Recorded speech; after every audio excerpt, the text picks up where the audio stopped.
Welcome to Policy on Demand's Week in Review. I'm Todd Metcalf. While the House of Representatives is already out for its summer recess and the Senate is processing nominations on the way to its own exit from Washington, there has been a dearth of legislative news this week, but the economic headlines have continued to command attention.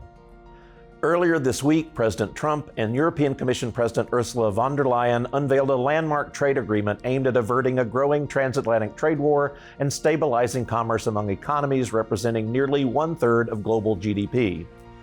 Under this framework, the United States will impose a 15% tariff on most EU exports, a sharp reduction, however, from the threatened 30% rate.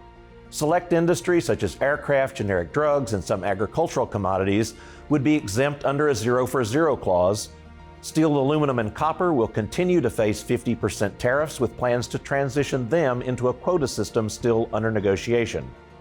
In return, the EU commits to invest roughly $600 billion in the United States, alongside $750 billion in purchases of U.S. energy exports and military equipment by 2028. While the dust continues to settle, this deal provides a framework for much-needed clarity and predictability for business planning on both sides of the Atlantic. The agreement provides an important path forward, but it is not the final word. Further sector-specific protocols, particularly covering autos, semiconductors, rules of origin, and critical supply chain standards, are expected to be finalized in the coming weeks. Meanwhile, on the corporate tax front, Treasury and the IRS announced plans to partially withdraw the previously proposed CAMT regulations and replace them with revised rules.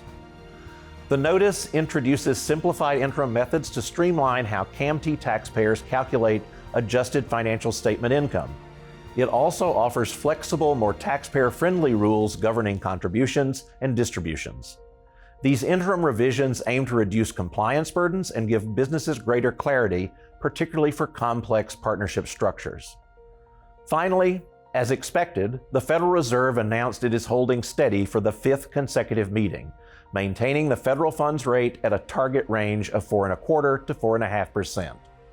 In its decision, the Fed emphasized its continuing commitment to its dual mandate: maximum employment and returning inflation to 2%.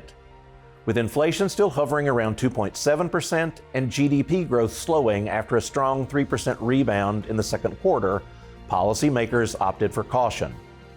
Notably, the decision included dissent from two Fed governors who preferred a 25 basis point rate cut, the first multi-member dissent since 1993.